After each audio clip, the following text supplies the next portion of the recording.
नमस्कार, आप देख रहे हैं राज तिलक। आपके साथ मैं हूं अंजना ओम कश्यप और बिहार में राजधानी पटना में पटना विधानसभा से इस स्पेशल एपिसोड में आपका स्वागत है। आज पहले दौर का मतदान 71 सीटों पर हो गया है। इधर जनता पहले राउंड के लिए वोटिंग कर रही थी, इधर प्रधानमंत्री और अन्य नेता दूसरे राउंड के लिए अपना चुनावी प्रचार कर रहे थे। प्रधानमंत्री ने आज ट्रिपल अटैक 3 अलग अलग जगहों पर दरभंगा से लेकर मुजफ्फरपुर और राजधानी पटना में रैलियां करके तेजस्वी यादव का नाम लिए बिना कह दिया कि जंगल राज के युवराज है। तो दूसरी तरफ तेजस्वी यादव मुंगेर में जो दुर्गा विसर्जन के वक्त की घटना है, गोली चली, उसको लेकर उछाल रहे हैं। तीसरी तरफ राहुल गांधी, आज उन्होंने रैली में पकौड़े पर तंज किया है। चर्चा की शुरुआत करेंगे, लेकिन उससे पहले आपको सुना देते हैं प्रधानमंत्री ने कैसे हमला बोला, तेजस्वी यादव ने क्या कहा है और पीएम की रैली पर मौजूद लोगों का क्या कहना था। फिर आपका परिचय उन खास मेहमानों से जो हमारे साथ यहाँ पर जुटे हैं।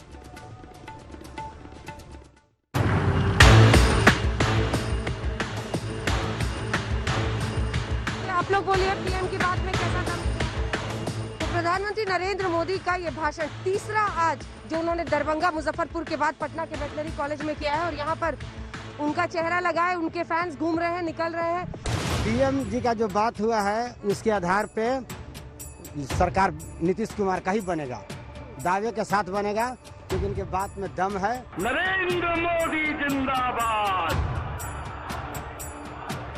जंगल राज के युवराज, क्या वो बिहार को आईटी के क्षेत्र में या आधुनिकता के किसी भी क्षेत्र में आगे ले जा सकते हैं? ने कहा है कि तेजस्वी जो है वो जंगल राज के युवराज है।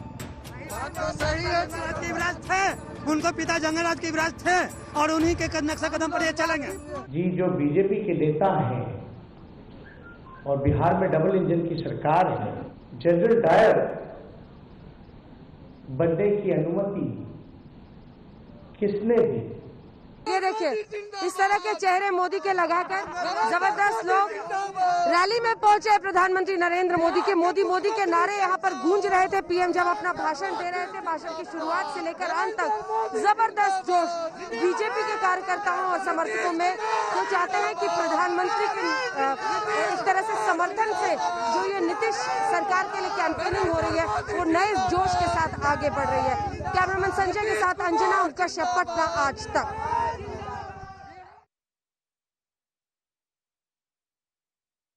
पहले दौर का मतदान अब खत्म हुआ है और जो वोटिंग परसेंटेज है वो भी हम आपको लगातार बता रहे हैं। 6 बजे तक कई जगहों में 50% के आसपास, लेकिन पूरे जो 71 सीटें हैं उसका एवरेज है 53.64%। अब क्या ये संकेत देता है, इन सब पर हम चर्चा करेंगे। सभी खास मेहमानों का पहले परिचय आपसे करा दें। हमारे साथ प्रेम रंजन पटेल जी, एक्स एमएलए और प्रवक्ता बीजेपी के, तालियों के साथ स्वागत कीजिए। प्रेमचंद्र मिश्र जी, एमएलसी कांग्रेस पार्टी के, हमारे साथ जुड़ गए हैं। अजय आलोक जी, जेडीयू के नेता प्रवक्ता, हमारे साथ जुड़ गए हैं। सैयद फैजल अली आज राज तिलक में शामिल हो रहे हैं आरजेडी के प्रवक्ता के तौर पर। चर्चा की शुरुआत आपके साथ करना चाहती हूं। पटेल साहब, ये बताइए कि प्रधानमंत्री 15 साल के कामकाज से ज्यादा तेजस्वी यादव और जंगल राज याद दिला रहे हैं, क्या बताता है ये? देखिए, जो स्थिति थी बिहार का, उससे कोई अज्ञात नहीं है। सब लोग को पता है कि बिहार में जंगल राज था, कानून नाम का कोई चीज नहीं था, दहशत और भय था, आतंक था, लोग उससे उबर चुके हैं। अरे तो सर एक सेकेंड, तेजस्वी यादव ने, सुनिए, एक काउंटर क्वेश्चन है। तेजस्वी यादव ने तो पोस्टर से माता पिता की फोटो हटा दी, वो तो लालू फ्री पॉलिटिक्स देना चाह रहे हैं और आप जनता को कह रहे हैं कि लालू जी आ जाएंगे, लालू जी का जंगल राज आ जाएगा। इसका क्या मतलब है? नहीं, जिस प्रकार से तेजस्वी यादव आरोप लगा रहे हैं तो लोगों को तो यह दिखाना है। हम लोग विकास को भी आधार बना रहे हैं और हमने 15 वर्षों में जो विकास का काम किया है बिहार के अंदर में, चाहे वो राज्य सरकार के माध्यम से हो, नीतीश कुमार जी के नेतृत्व में, या केंद्र के सहयोग से नरेंद्र मोदी के द्वारा, तो उसके साथ साथ हमको वो भय भी दिखाना है कि वो 15 वर्षों का जो भय था बिहार में वो दोबारा नहीं आना चाहिए। अगर विकास की गति को आगे बढ़ाना है तो भय से भी निजात रखना होगा, बिहार को उस आतंक से भी जो है मुक्त रखना होगा। अखबार में तो नीतीश जी की फोटो आ गई। अभी भी मैं पूरे पटना शहर, कई शहरों में घूम आई हूँ, नीतीश जी के बड़े बड़े होर्डिंग नहीं दिख रहे पिछली बार की तरह से। देखिए, ऐसा है कि पहले सवाल उठा कि जेडीयू के पोस्टर में प्रधानमंत्री जी की फोटो क्यों नहीं है, बीजेपी के पोस्टर में नीतीश जी की फोटो क्यों नहीं है। आज जब वो कंफ्यूजन दूर हो गया तब आप होर्डिंग ले आई। क्यों पैसा खर्च करवा रही है हम लोग का, गरीब पार्टी है हम लोग। बहरहाल प्रधानमंत्री जी की आज स्पीच में 24 मिनट में 18 मिनट उन्होंने विकास की बात की। बिहार को कैसे प्रोग्रेस करना है, आईटी हब कैसे बनाना है, आगे कैसे ले जाना है, गैस बेस्ड इंडस्ट्री कैसे लगेगी, कैसे हल्दिया पाइपलाइन का क्या हो रहा है, ये सब उन्होंने बताया। उस पर फोकस ही नहीं है। फोकस हो गया कि तेजस्वी जो सच्चाई बोल दी तो उस पर फोकस हो गया कि जंगल राज की युवराज। अरे भैया, जब हमारे खिलाफ चुनाव वही लड़ रहे हैं, नेता पूरे कांग्रेस पार्टी के नेता वही हैं, राहुल गांधी भी जी तेजस्वी करते हैं, तो नौमी फेल का नेतृत्व जब स्वीकार कर लिया तो उसी के बारे में बोलेंगे ना कि आप विक्रम बेताल को खोज के लाएं। सैयद फैजल अली साहब, माइक उठाइए। देखिए, जिस तरह की बात कर रहे हैं, जिस तरह की भाषा का प्रयोग हमारे मित्र आलोक जी कर रहे हैं, उसमें मैं नहीं जाऊंगा। इसलिए कहने को मैं भी कह सकता हूं कि जरा अपनी केंद्रीय कैबिनेट में झांक के देखिए किसकी डिग्री है, और है तो फर्जी है कि जाली है कि नहीं है। वो विषय नहीं है बिहार के चुनाव का। बिहार के चुनाव का वो विषय नहीं है। बिहार का चुनाव पहली बार इतना ऐतिहासिक हो रहा है कि एक सकारात्मक मुद्दे पे लड़ा जा रहा है, और चूंकि बीजेपी और जदयू की पूरी राजनीति नकारात्मक रही है तो इनको नकारात्मक चीज़ों को सुनने की आदत है। एक सकारात्मक ऊर्जा आई है कि 10 लाख लोगों को रोजगार देंगे, और जब उस धुरी के इर्द गिर्द बिहार का चुनाव घूमने लगा तो इनकी हवा निकल गई। आप इसी से अंदाजा लगाइए कि कितने शर्म और कितने अफसोस की बात है कि प्रधानमंत्री के कद का आदमी वो एक 30 साल के नौजवान के ऊपर पर्सनल आक्षेप लगा रहा है, और एक 30 साल के नौजवान के पीछे 25-25 हेलीकॉप्टर दौड़ा रहा है, और वो अपना एक हेलीकॉप्टर में घूम रहा है। ये विक्टिम कार्ड क्यों खेल रहे हैं? भाजपा तो पकड़ ये विक्टिम कार्ड क्यों खेल रहे हैं? भाजपा सैयद फैजल अली, ये विक्टिम कार्ड खेलने की जरूरत क्यों पड़ रही है आपको? 30 साल का बेचारा बच्चा, उस पर सारे नेता। जब पॉलिटिक्स के मैदान में कोई उतरता है तो कोई बच्चा और बड़ा नहीं होता है। बिल्कुल आप सही कह रहे हैं। मेरा सवाल एक अगला सवाल है आपसे, ये बताइए कि जब चुनाव हो रहे होते हैं तो पुलिस और एडमिनिस्ट्रेशन किसके अंडर होता है? जाहिर सी बात है, सरकार के अंडर में, कोई हमारे अंडर में है? जी नहीं। हमसे पूछिएगा। जी नहीं। हमसे पूछिएगा। जी नहीं। सत्ता पक्ष से पूछिए। जी नहीं। संविधान की धारा 324 के अंतर्गत people representative act election commission के अंडर में होता है। हाँ ठीक है, तो इलेक्शन कमीशन, हमसे सवाल, चुनाव आयोग, तो ये इतनी बेसिक चीज तो आपको जाननी चाहिए। दूसरी बात, मुंगेर का मुद्दा उठा रहे हैं कि पुलिस जनरल डायर की तरह काम कर रही थी। चुनाव आयोग पुलिस और एडमिनिस्ट्रेशन के लिए जिम्मेदार होता है। देखिए, पीपुल्स रिप्रेजेंटेशन एक्ट को इन्वोक कर रहे हैं। ये बताइए कि जो स्थिति बन गई है उसका भी हमको सबूत देना पड़ेगा कि सुप्रीम कोर्ट के 4 जजेस बैठ के कह रहे हैं, सिटिंग जजेस, कि हिंदुस्तान में अब संविधान का शासन नहीं चल रहा है। कहाँ ले गए आप? London via Goa via Patna, कहाँ पहुंच गए? बता रहे हैं कि पीपुल्स रिप्रेजेंटेशन एक्ट। दूसरी बात यह है कि जो मुंगेर का मुद्दा तेजस्वी यादव उठा रहे हैं ना, उस पर जवाब दीजिए ना। क्यों नहीं उठाएंगे? हमारे लोगों के ऊपर वहाँ पे जो पूजा पाठ करने के लिए आए हैं उन पे जनरल डायर की तरह गोली चलवाई जा रही है, और उस अधिकारी पे इसलिए कोई कार्रवाई नहीं हो रही है कि वो एक बड़े राजद के नेता की बेटी है। राजद की नहीं, जेडीयू की, सॉरी जेडीयू के। हाँ, राजद के नेता का होता तो तुरंत आपको अपने कुकर्म तुरंत याद जाते हैं पार्टी के। सुनिए, मेरा सवाल एक सवाल है। देखिए अंजना जी, छोटा सा एकदम, क्योंकि मैं प्रेम जी के पास जाऊँ। देखिए, जनरल डायर का नाम आज सुबह में सबसे पहले तेजस्वी यादव लेते हैं, उसके 1 मिनट के बाद चिराग पासवान जनरल डायर का नाम लेते हैं, तीसरे मिनट में रणदीप सुरजेवाला जनरल डायर का नाम लेते हैं। डायर साहब अचानक तीनों के सपने में एक साथ कैसे आ गए भाई? सब मिले हुए हैं जी। देख लीजिए, लालटेन में चिराग जलाने की तैयारी। प्रेमचंद्र मिश्र जी, राहुल गांधी कभी चीन लाते हैं और आज पकोड़ा लेकर आए। ये पकौड़ा तो प्रधानमंत्री जी ने दिया कि यह भी एक रोजगार है। तो जब प्रधानमंत्री बोलते हैं नौजवानों को कि पकौड़ा बेचना भी रोजगार है, तो स्वाभाविक है ये बातें चुनाव के दौरान आएगी। सबसे बड़ा चीज क्या है कि अगर आप जंगल राज करके राजद के शासन को बोलते हैं और राजद के नेता को कहते हैं कि जंगल राज के युवराज, तो आप भी जुमलेबाजी दुनिया के बेताज बादशाह हैं। इतने जुमले बिहार को लेकर किए प्रधानमंत्री जी ने पिछले 6 वर्षों में, और 15 साल से बिहार के सत्ता में आप कैसी बात कर रहे हैं? आपने कहा 2 करोड़ रोजगार देंगे, क्या आपने दिया? क्या बिल्कुल नहीं दिया। आपने बिहार को पैकेज के बारे में बोला था कि 1.25 लाख करोड़ का पैकेज देंगे, दिया है कितना? 1540 करोड़। कई ऐसी चीजें हैं। पटना यूनिवर्सिटी को सेंट्रल यूनिवर्सिटी का दर्जा नीतीश जी मांगते रहे, मोदी जी ने नहीं दिया।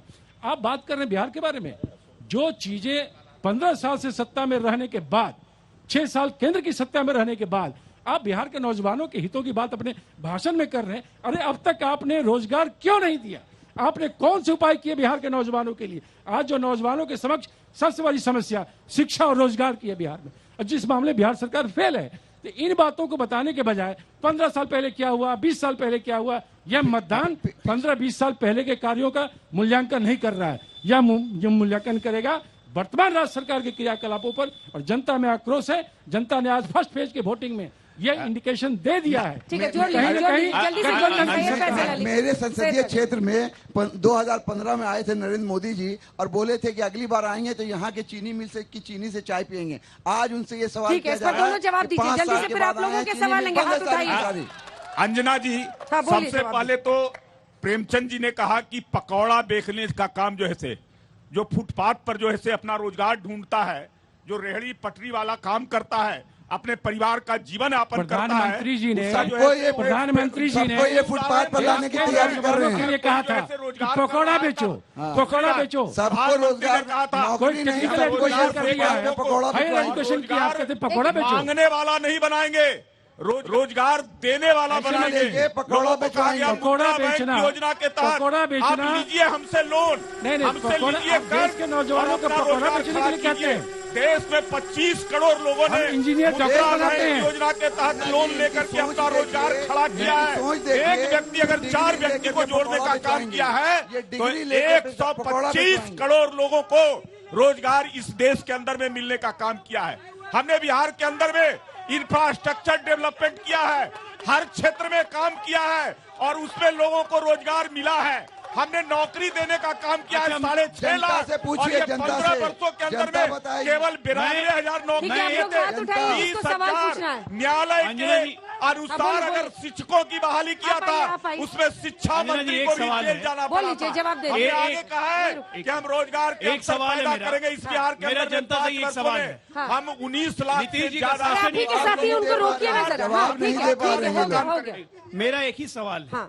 ठीक है, इनके हिसाब से राज्य सरकार के मूल्यांकन करना है, इसके लिए चुनाव। मान गए, इनकी बात बिल्कुल सही है। हम अपने उपलब्धियों का ब्यौरा दे रहे हैं, लेकिन यहाँ जितने लोग बैठे हुए हैं, चाहे राजद समर्थक हो, चाहे हमारे एनडीए समर्थक हो, या बिहार की जनता हो, क्या लालू राज 15 साल ज्यादा बेहतर था या नीतीश राज 15 साल ज्यादा बेहतर था?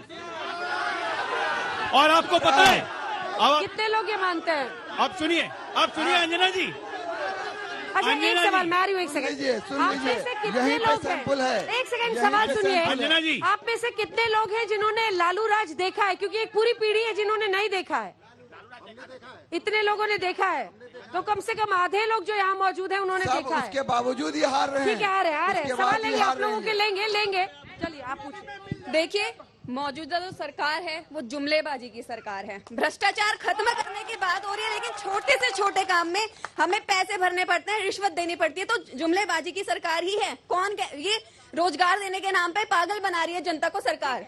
एक ये छवि बनी है, और जो सच्चाई भी कई जगहों पर मुझे दिखाई देती है कि वो जंगल राज था तो अभी रिश्वत राज चल रहा है। बिना पैसे दिए काम नहीं हो पाता है। इस पर जवाब दीजिए अजय आलोक। देखिए मेरी बहन ने जो सवाल उठाया है, ये हो सकता है कि उनके साथ एक कोई आइसोलेटेड इंसिडेंस हो, लेकिन आज मैं बताता हूं, भ्रष्टाचार विरोधी जितना काम इस सरकार ने हुआ है 15 साल, कहीं नहीं हुआ है। 93,000 लोगों को हमने जेल भेजा है। कन्विक्शन रेशियो सरकार का बेस्ट रहा है। और यहाँ पे भ्रष्टाचारी IAS अफसर तक जेल में गए हैं, यहाँ पे चीफ सेक्रेटरी तक जेल में गए भ्रष्टाचार के आरोप में। क्या आज तक किसी शासन में हुआ था? भ्रष्टाचार पर सरकार अंकुश लगा सकती है, कोई सरकार भ्रष्टाचार खत्म नहीं कर सकती। हम ये दावा नहीं कर रहे, लेकिन अंकुश में रखा है, इसलिए आज ये लोग डरे हुए हैं। अंकुश में रखा हुआ है, माल खाने को नहीं मिला, इसलिए छटपट कर रहे हैं कि वापस सत्ता में आ जाए। कह रहे हैं भ्रष्टाचार का उदाहरण आप सबने देखा है। पुल इनॉग्रेट होने से पहले टूट गया। कभी पहले सुना था ऐसा? 1 2 नहीं 3 पुल टूटे हैं पिछले 3-4 महीने में। एक भी पुल नहीं टूटा है, झूठ बोल रहे हैं। संपर्क पथ को पुल में संपर्क रोड सारे टूटे हैं। 38 घोटाले। जिस राज को 15 वर्षों में एक भी पुल बिहार में नहीं बना था। हमने हजारों पुल बड़े बनाने का काम किया है। जिस राज को ये जंगल राज कहते हैं, उस जंगल राज के संस्थापक नीतीश जी थे। लालू जी के साथ 90 से 95 तक 5 साल तक थे। दूसरी बात, अगर वो जंगल राज था, नहीं बता रहा हूँ, अगर वो जंगल राज है, ये सैयद फैसल अली क्या बोल रहे हैं? मैंने कहा जिसको ये जंगल राज कहते हैं, आपके साथ ही आपको जंगल राज कह रहे हैं। ऐसे डाइवर्ट मत कीजिए। जिसको ये जंगल राज कहते हैं वो मैंने कहा, अगर वो जंगल राज था, तो मुजफ्फरपुर शेल्टर होम के बाद सुप्रीम कोर्ट ने क्या कहा मालूम है बिहार के बारे में? कि सरकार नाम की चीज नहीं है, बिहार को भगवान भी नहीं बचा सकता है। शर्म आनी चाहिए इन लोगों को। जहाँ 35 बच्चियों के साथ दुराचार हुआ, सुप्रीम कोर्ट ने कहा। अभी 2 साल पहले की बात है, क्या बात करेंगे? अंजना जी, इसलिए जंगल राज नहीं चलेगा। अगर वो जंगल राज था, ठीक है, वो बोलिए, फिर जवाब दीजिए, जल्दी बोलिए। देखिए एक मिनट एक किसी जज ने एक जजमेंट में रेफरेंस में एक बात लिखा जंगल राज, तो आप इतना हंगामा कर रहे हैं। बाकी कितने जजमेंट में बिहार सरकार के ऊपर क्या क्या नहीं कहा गया, उसको कन्वीनियंट जवाब दीजिए आलोक जी। फिर बिहार सरकार के ऊपर सुप्रीम कोर्ट की तलखी थी 1997 में कि बिहार में तो जंगल राज आ गया और तो कभी कहा नहीं गया। अब दूसरी बात, मुजफ्फरपुर पे क्या कहा सुप्रीम कोर्ट ने? अंजना जी, आज तक के कार्यक्रम में कांग्रेस के प्रवक्ता ने ऑफिशियली कहा है कि लालू राज नीतीश राज से बेहतर है। प्रवक्ता का नाम अभय दुबे, और इनके पूर्व अध्यक्ष अनिल शर्मा जी ने एक तल्ख टिप्पणी की थी परसों ट्वीट करके, जब बाबू साहब की बात कही गई थी कि बाबू साहब के सामने छाती तान के चलते हैं कि इस तरह से सवर्णों का अपमान मत कीजिए, नहीं तो आपको नुकसान हो जाएगा। उसके बाद ये भी कहा कि अगर तेजस्वी यादव लालू यादव की तरह मुख्यमंत्री राज चलाना चाहेंगे तो कांग्रेस ये नहीं होने देगी। जरा पूछ लीजिए कितने समन्वय में है ये लोग। कह देता हूँ, आज जो फर्स्ट फेज का वोटिंग हुआ है, सुन लीजिए अंजना जी, फर्स्ट फेज के वोटिंग ने पूरे क्लियर किया है, कोई फर्क नहीं पड़ा है। क्या अपर कास्ट, क्या पिछड़े, क्या दलित, क्या भ्रष्टाचार की बात ये लोग करते हैं, जिनके पूरे नेता भ्रष्टाचार के घट में डूबे हुए हैं। जिस पार्टी का राष्ट्रीय अध्यक्ष, मैं महागठबंधन के यहाँ जो प्रतिनिधि दोनों दल के हैं उनसे एक सवाल करना चाहता हूँ। उस पार्टी का जो राष्ट्रीय अध्यक्ष घूस लेता हुआ पकड़ा गया था, बंगाली लक्ष्मण, एक सेकंड, कौन सा स्वतंत्रता? मैं महागठबंधन के नेताओं से सवाल करना चाहता हूँ कि रोजगार की बात तो वो कर रहे हैं, वो अपने राजद को 15 साल शासन करने मिला, उन्होंने 95,000 नौकरियां दी। जब नीतीश जी की गवर्नमेंट आई तो उन्होंने लगभग 6.5 लाख नौकरियां देने का काम किया। तो बिहार की जनता उन पे कैसे भरोसा करेगी? वो तो 95,000 भी। सैयद फैसल अली, सबसे पहली बात यह है कि आपका आंकड़ा गलत है मेरे भाई। आप अभी गूगल में सर्च कर लीजिए, बोलने दीजिए। पूरे बिहार में सरकारी नौकरों की तादाद 3,10,000 है और पेंशन धारकों की संख्या और बाकी के 7 लाख कहाँ से आएंगे सर? नहीं, बोलने दीजिए। 1 मिनट, अंजना जी, 3,80,000 पेंशन धारक ये कह रहे हैं कि सरकारी नौकरी की संख्या। रुकिए। दूसरी बात, आप बोल लें। हाँ, दूसरी बात ये है कि हम लोग जो कह रहे हैं 10 लाख नौकरी देंगे, हमारे पास पूरा रोड मैप तैयार है। मैंने अभी एक दूसरे चैनल पे बताया, आप कहिएगा आपको भी बता देंगे। इन लोगों ने, पूछिए किसी भी बिहार वालों से कि कब लार्ज स्केल अपॉइंटमेंट हुआ है। अंतिम बार बिहार में प्रोफेसर्स की, दरोगा की, टीचर की बड़े पैमाने पर बहाली कब हुई है? सब बताएंगे कि लालू राज में हुई है, कभी नीतीश राज में नहीं हुई है। ठीक है, जवाब दीजिए। मैं बस एक बात, अभी इन्होंने आपके सामने ऑन रिकॉर्ड कहा कि बिहार में 3.5 लाख नौकरियां हैं। हाँ। ये इन्होंने कहा 3,10,000 3,10,000 कहा। सरकारी नौकरी। तेजस्वी यादव ने कहा था 10 दिन पहले कि 4.5 लाख सरकार में रिक्त पद है। कहां से आगे? दोनों चीज कैसे हो सकती है? खुद कह रहे हैं 3,10,000 बात कर रहे हैं। 4 लाख नौकरी कहां से? आप क्या बात कर रहे हैं? ये इनको कुछ पता ही नहीं क्या है। बात कर रहे हैं? ये होनोलुलु से आंकड़े लेके आते हैं कांग्रेस पार्टी और आरजेडी, इनको कुछ पता ही नहीं है गवर्नेंस का। क्या झूठ बोल रहे हैं लोग जी? 3,10,000 तेजस्वी यादव ने और कांग्रेस ने जो कहा, मिश्रा साहब से पूछना था, ये कहते हैं कि 15 साल इन्होंने शासन किया, 15 साल उन्होंने किया, बट पूरे बिहार में या पूरे इंडिया में सबसे ज्यादा शासन कांग्रेस ने किया। आज इनकी स्थिति ऐसी क्यों हाशिए पर आ गई है कि ये क्षेत्रीय पार्टियों के जैसे हो चुके हैं? जवाब दीजिए। बीजेपी क्यों नीतीश जी के पीछे है? बीजेपी का क्यों गठबंधन करना पड़ रहा है? इतने बड़ी पार्टी क्यों सबसे पीछे पीछे चल रहे हैं? तो ये गठबंधन पॉलिटिक्स का एक कंपल्सन है, गठबंधन का कंपल्सन है। जेडीयू के प्रवक्ता से मेरा क्वेश्चन है कि ये कोई इशू नहीं। ठीक है, ठीक। नीतीश कुमार बिहार के लोग को जो पलायन गया था उसे प्रवासी कहते हैं। क्यों कहते हैं प्रवासी? हम लोग यहाँ के रहने वाले हैं, हम लोग को प्रवासी कहिएगा, जनता मजा सिखाएगा। नीतीश जी ही पहले व्यक्ति थे पूरे देश में जिन्होंने कहा कि प्रवासी का शब्द का प्रयोग मत कीजिए, ये लोग हमारे अपने हैं। बाकी लोगों ने कहा था प्रवासी, नीतीश कुमार ने कभी नहीं कहा था प्रवासी। मेरा क्वेश्चन इन लोगों से है कि अभी लोग शिक्षा स्वास्थ्य पे बात कर रहे हैं। शिक्षा कहलाते हैं कि बिहार में स्नातक या डिग्री के कोर्सेज अभी भी 4 से 5 साल में लोग करवा रहे हैं। क्या विकास किया है? स्वास्थ्य की बातें हैं कि मुजफ्फरपुर में 300 बच्चों को मरवा दिए, क्या विकास किया? टाइम पर एग्जाम नहीं होता है, टाइम पर एग्जाम नहीं होता है, टाइम पर डिग्री नहीं मिलती है। आइए देखिए, जनता का मिजाज देख लीजिए आप। जवाब दीजिए। देखिए, ऐसा है कि शिक्षा की बात ये लोग हमसे कर रहे हैं, तो मैं इन लोग को ये बताना चाहता हूं कि हमें जब बिहार 2005 में मिला था तो यहाँ मात्र 26,000 स्कूल थे, आज 72,000 स्कूल हो गए हैं। हमें जब बिहार मिला था टीचर हैं, कितने में टीचर हैं? 2005 के फरवरी में इंटर में जाने वाली टोटल छात्रों की संख्या 1,70,000 थी, आज 20 लाख हो चुकी है। हमारे एनडीए के सबसे सवाल है कि 15 साल से नीतीश कुमार जी हैं, 15 साल में अभी तक ऐसा नहीं कर सके हैं कि जो कि बिहारी छात्र बाहर नहीं जाएं। उसके लिए अभी तक कोई व्यवस्था नहीं किया गया कि 15 साल में कि बिहार के छात्र बिहार में रह के उच्च शिक्षा ले सके। देखिए ऐसा है, हो गया अगला सवाल आप लीजिए, आप हाँ, वो जवाब दीजिए। देखिए ऐसा है कि ये ऐसी बात नहीं है। बिहार में आज इस 15 साल में IIT खुला, हर जिले में एक इंजीनियरिंग कॉलेज खुल चुका है, हर प्रखंड लेवल पे NMM, ANM, GNM खुला है, कॉलेजों की संख्या बढ़ी है, 7 यूनिवर्सिटी लेके आए थे, 7 से 22 यूनिवर्सिटी हो चुकी है। क्या बात आप कर रहे हैं? लोग अपनी इच्छा से कोई कहीं जा रहा है तो उसको आप रोक नहीं सकते हैं, लेकिन ये नहीं है कि बिहार में व्यवस्था नहीं है। तो बिहार के आखिरी सवाल जल्दी। मेरा सवाल अजय आलोक जी से है।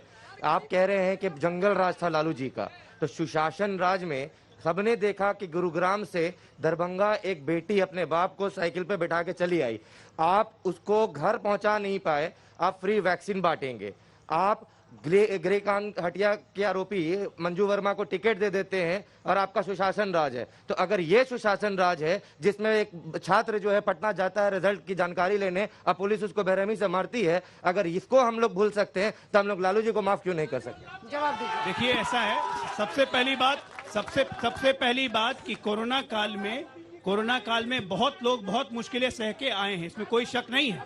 अब एक मिनट सुनिए ना आप, जवाब तो सुनिए, सवाल से जवाब सुनिए। उसके बाद बिहार सरकार ने जो कोरोना काल में काम किया है उसकी WHO तक ने तारीफ की है कि हमारा कंसंट्रेशन कैंप और वैक्सीन की बात, वैक्सीन तो अभी आई नहीं, लेकिन पूरे बिहार को वैक्सीन हम फ्री में ही देंगे, इसमें भी कोई शक नहीं है। मंजू वर्मा की आप बात कर रहे हैं, मंजू वर्मा पे कोई आरोप नहीं हुआ है, उनको CBI कोर्ट ने क्लीन चिट दिया है, सिर्फ आर्म्स एक्ट पे बेल मिला है उनको। मंजू वर्मा के घर से ये कह रहे हैं का मुकदमा होना चाहिए मंजू वर्मा पर। ये कह रहे हैं, अजय आलोक कह रहे हैं कि कोविड के जो इनकी सेवा रही या इनका जो कार्यकलाप रहा उसका WHO ने तारीफ की। अरे लव अग्रवाल की जो कमेटी आई सेंट्रल गवर्नमेंट की, आप ये मार्च की बात कर रहे हैं, उसने लिखा कि दे आर अघास, मार्च की बात कर रहे हैं, 28 मार्च की आप कैसी बात कर रहे हैं? अभी तो पहले दौर की वोटिंग हुई है और आप ये चुनावी घमासान देख रहे हैं। अभी सबसे ज्यादा परेशान जो है कांग्रेस और विरोधी हमारी विशेष पेशकश में इतना ही। कल राज तिलक का कारवां पहुंचेगा छपरा और छपरा की जनता दागेगी सवाल। देश दुनिया की बाकी खबरों के लिए आप देखते रहिए आज तक।